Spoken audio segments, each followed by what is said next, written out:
Welcome to the wonderful world of wine, exploring all things wine with you. We are your hosts, Kim Simone and Mark Lindsay, and you can find us on Facebook at The Wonderful World of Wine.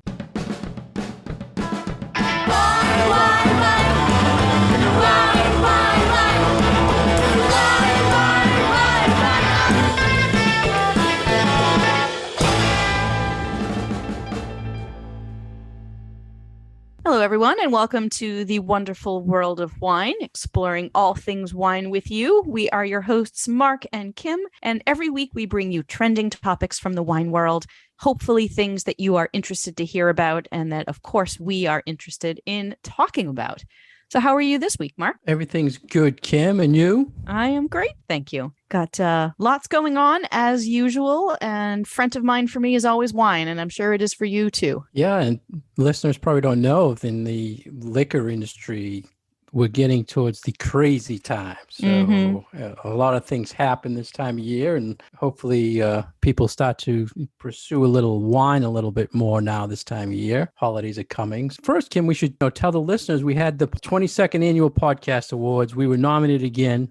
Third year out of 4 years we were nominated, but we didn't win, Kim. We lost to a bourbon show. But a bourbon. Well, bourbon's pretty hot and trendy. Yeah. But, just so the listeners know, thanks for those who had us nominated. We put that out a while back, and we were hoping third time was a charm, but we'll try again next year. We will. We'll keep on doing what we do. So what's first today, Kim?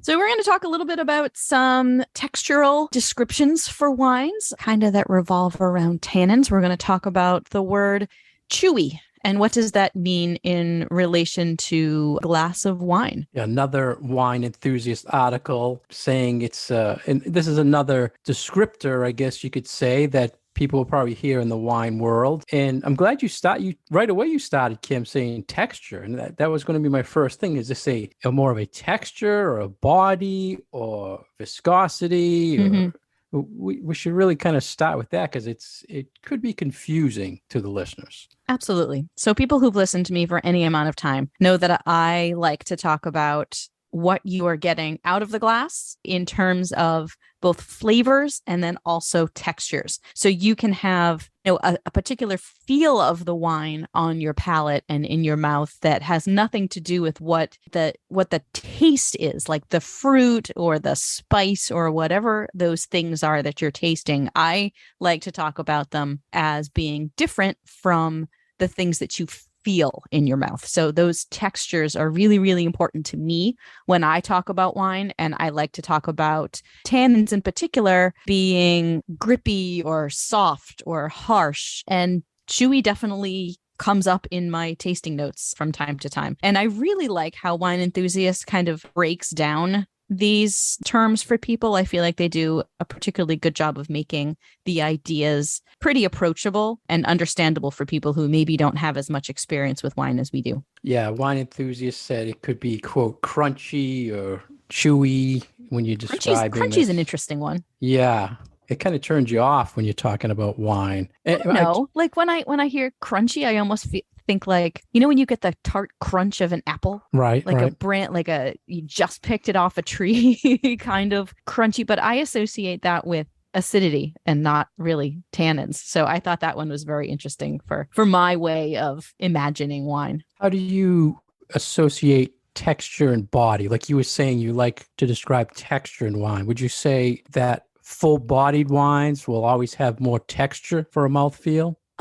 They do tend to go hand in hand for me, but not always. They're not always the same. So like I can think of, say, something like a Gewürztraminer that maybe has a little bit higher alcohol content to it that might feel richer without it necessarily having more texture to it. Whereas texture, I feel like often will come from the tannins or come from the acids. And while those things will add to the weight of a wine, I don't necessarily feel like it's a one-to-one comparison. And you worked right into my next thing I wanted to talk about. Don't I always? Overall, is chewy a tannin-related thing?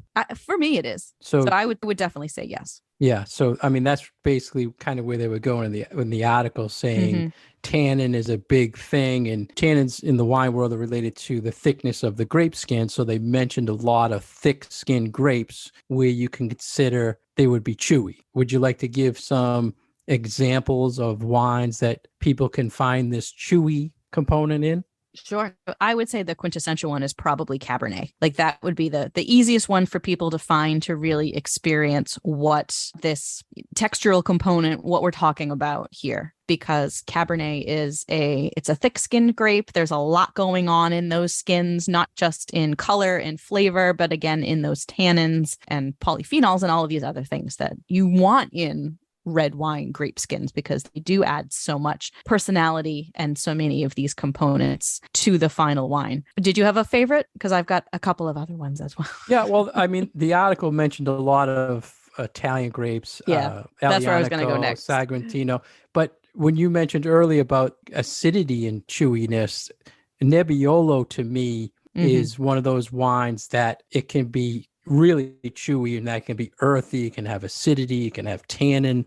So you really kind of have to work through it when you're tasting it to get things out of it. So Right. that's kind of my go-to. What other ones did you like? I just wanted to go Syrah? back to Nebbiolo for a second, Yeah. because it can be a difficult wine, I feel like, sometimes to wrap your brain around when you're tasting it for the first time, because the color is so not what you would expect from a big, powerful red wine. You look at the color, and generally the color of Nebbiolo is fairly light, but then you put that thing in your mouth and you're like, whoa, like Right. I was telling a class full of students last week that this is a grape variety that can really wipe the spit right out of your mouth, because it can be highly, highly tannic. And then also with that acid structure, it gives you so much complexity in the wines themselves that sometimes it's a little bit difficult to put your finger on what are all those components that you're experiencing. Yeah, it's light color, just for our listeners who're not familiar with it. It's light, almost like a Pinot Noir, but yeah, it really packs a punch.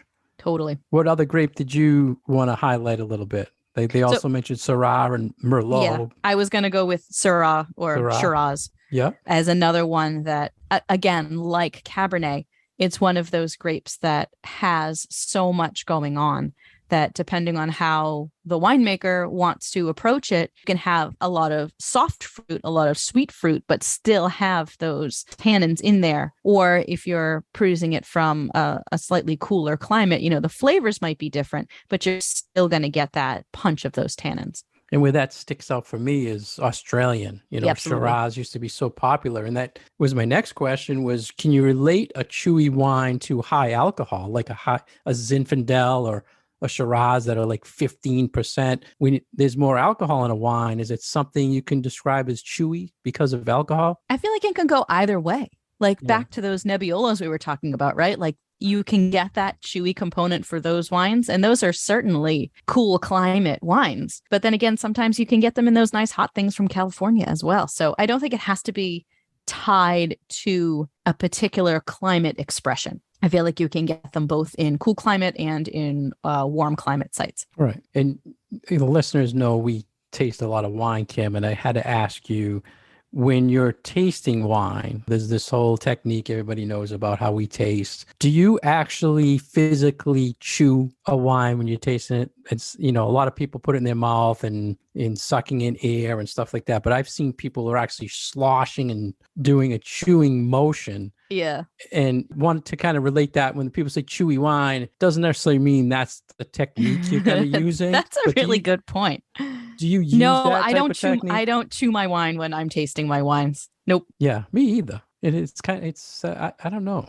But everybody's different. If you go to wine tastings, whether they're professional wine tastings or whether people are just out for fun, you see so many different ways that people approach the tasting of a glass of wine. So, there's a lot of right ways to do it. So if people want to chew their wine and get more of those components on every part of the inside of their mouth, who am I to tell them not to do that? Yeah, just so the listeners know, when chewing doesn't mean it's a chewy wine because you're making that motion. So if you want to try to chew your wines, go ahead. We always talk about aging wines and how over time the wines evolve and get a little smoother. So are aged wines never chewy? Can they never be chewy? won't say never, but those are the things that soften once So you put a little time on your wine. I kind of feel tannins like fade, right? chewy wines go with chewy foods. Think of like, a chewy steak and a chewy wine, and they Right. tend to go together. So with the timing aspect and the aging aspect, I feel like that's another part of it that you can think about as you think about how these different components in a wine add to the complete picture, not just what do they taste like or smell like in the glass, but how are they going with food as well. That's a good example. Chewy, pair chewy with chewy. Chewy with chewy. We've I never say said pink that. wine and pink food. So why Right. not chewy wines and chewy foods? Yeah, I've actually added that color thing to my wine and food classes. Yeah.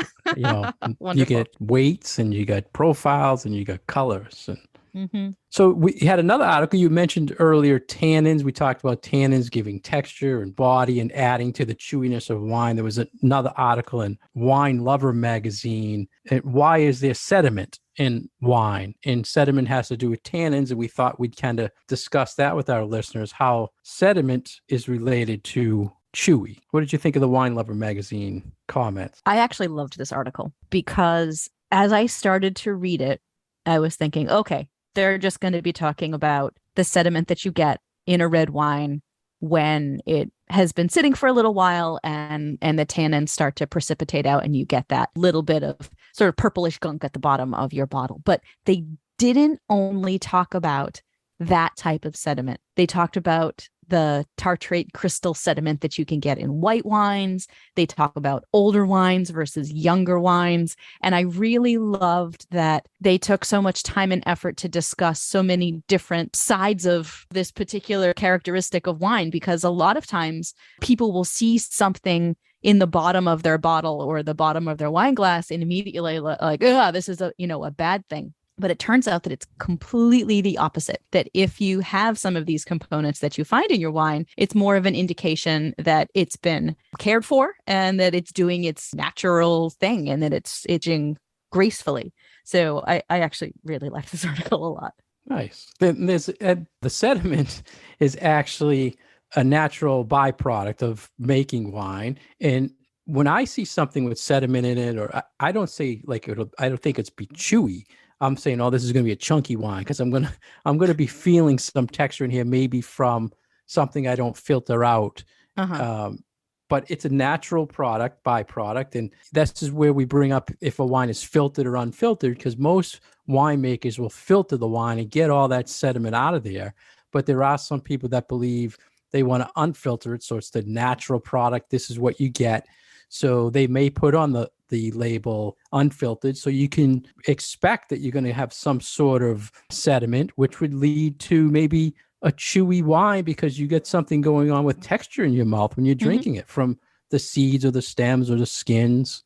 It's a natural thing. And I don't really see this much as a particular style that winemakers are doing where they say unfiltered, because I think a lot of people want something clean that looks good and clean lately. What do you still think? feel like I'm seeing this fairly often, Saying especially unfiltered? with older bottles from particularly warmer climates. Like I feel like I always see wines with sediment for big reds from southern Italy. With age on them, you mean? Even some with only just a couple of years. Because aging, as we know, over time, you will have more sediment in there as things start to shed. And that's interesting. And it's not a bad thing. Yeah. But I do find it a lot. It doesn't mean it's a bad wine or the wine is bad. It doesn't mean it's harmful for you. You can drink it. You can eat these little sediment things. It doesn't taste great, but it's not going to hurt you. Yeah. And I like the little bit where, so if you have a white wine that you might find these little crystals in, they're not sugar crystals. They're not salt crystals. They're actually tartrate crystals, which is the major acid component in wine, and it's the same as that little bottle of cream of tartar that you might have on your spice rack. Yeah, and so usually absolutely fine for you. You pop the cork and you might see them hanging on the bottom of the cork, and don't freak out about that. As Kim said, little it's wine perfectly crystals. normal. So how can people deal if they have a wine with sediment. That was one of the things this article mentioned that I thought was very helpful. A couple suggestions. If you don't like that sediment or you don't want that when you pour it in your glass, how can you deal with it? They mentioned decanting it. So you watch, and when the sediment starts to rise up in the bottle, you don't pour that in the decanter. Mm-hmm. And that takes a little bit of care, right? I mean, you need to pay Yep. attention. You need to have a bottle that you can see through. And there are some very, very dark bottles out, very dark glass, that sometimes it's a little harder to see through that glass. So you might end up pouring out some of that sediment without meaning to, just because you can't really see through the glass. And they mentioned cheesecloth, which I've seen you use a few times, Kim. A few times. Sometimes I'll just use a regular kitchen strainer too, which allows you to really see what you're doing. Yeah, that's a good tip. We're pretty low tech here. Yeah. Coffee filters, which I've done a few filters. times. They seem to break apart very easy, but that's also another tip of how to sift out that sediment. I think a few times I've had some experiences where I got into the bottom of the bottle. Like you said, some of them are so dark and they're heavy. So when you're pouring, you don't really know you're at the end. And then all of a sudden, a bunch of sediments in your glass, you take a sip of it and you're like, oh my God. Ugh. You know, it's like drinking sand. Sand is actually a really good description. Like, that is sort of the texture of it. So we're not encouraging you, listeners, to actually consume the sediment, because it is fairly unpleasant, but it's a natural part of the wines and it's not going to hurt you. Yeah, and it's a good example of tannin and chewiness. You know, it's almost like when you get some coffee grounds at the bottom of your cup of coffee. I feel like it's very similar to that. Yeah, exactly.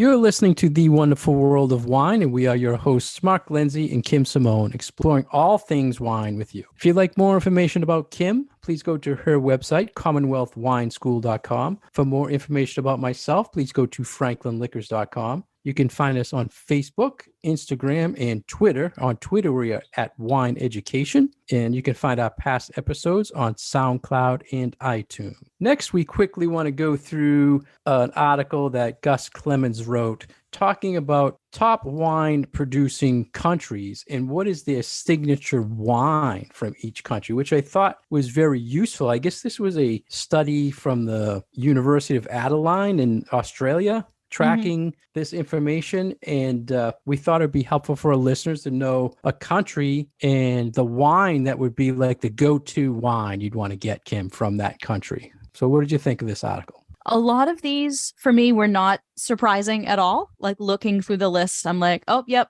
Okay. That one with that country. Yep. Those are a match. And of course, there are some that I know just from doing various certifications where those are the things you have to know.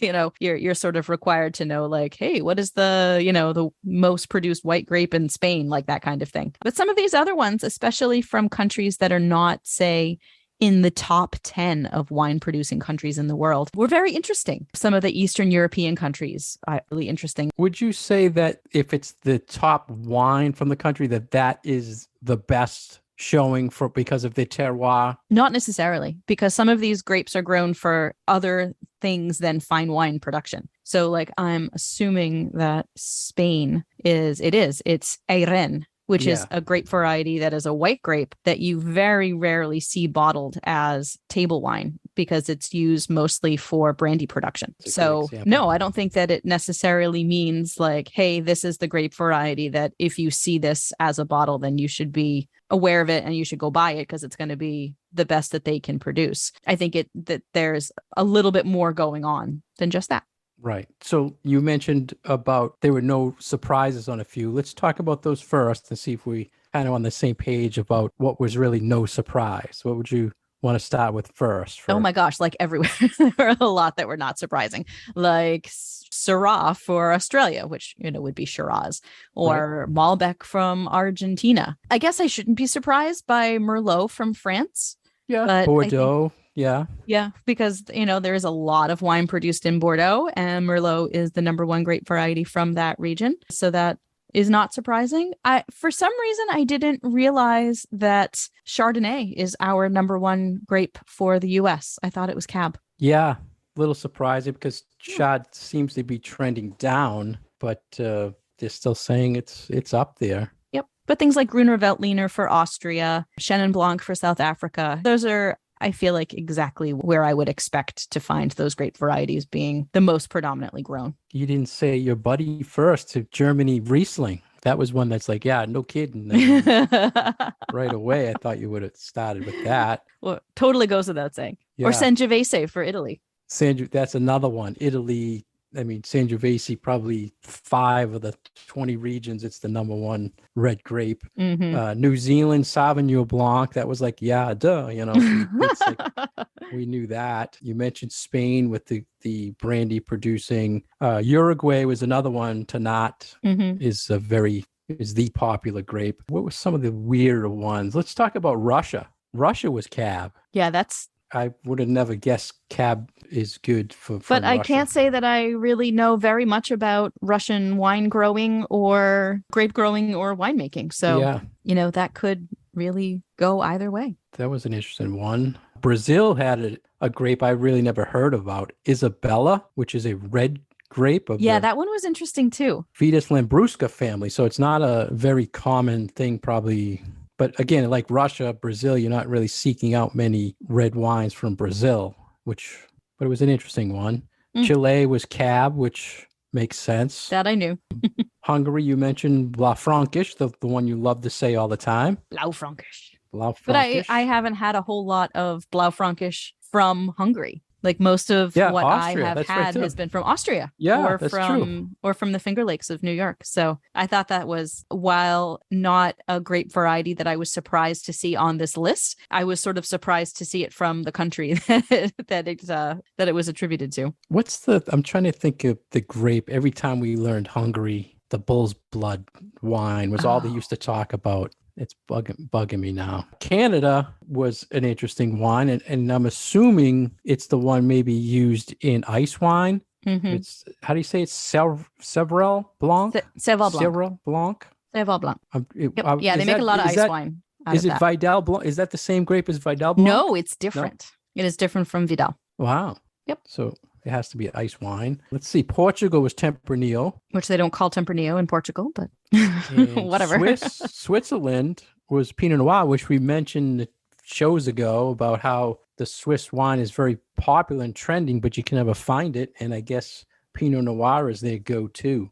So some interesting things. And it's good people are looking at and giving advice of what to seek out. It's always interesting if someone asks for some other grape from a region that you didn't think they grew. And that's one of probably my geeky things I like to do, Kim, is I like to seek out varietals from different areas that I've never had before. And people say, well, it really doesn't grow good there, or well, they have it, so I want to try it. That type of thing. Well, because you're a curious wine drinker and you always have been. So I think that is a great thing, that, you want to find out what is growing in this particular area and how does it taste different from something that is from a country that maybe I'm more familiar with, or I know what this grape variety tastes like in this place, in this place, in this place, and how does it show in this other location. So I think that that's one of the wonderful things about wine, is that we always can see these new things happening and that we can be constantly surprised by what we can find and taste and experience out there. Yeah, and also the bad side of climate change, because people are doing different things that they never did before and moving things around because of climate. So we can try these things from all over now. So that's a good point. That was the signature wine list from countries. I like the Gus Clemens articles. He puts out some good content.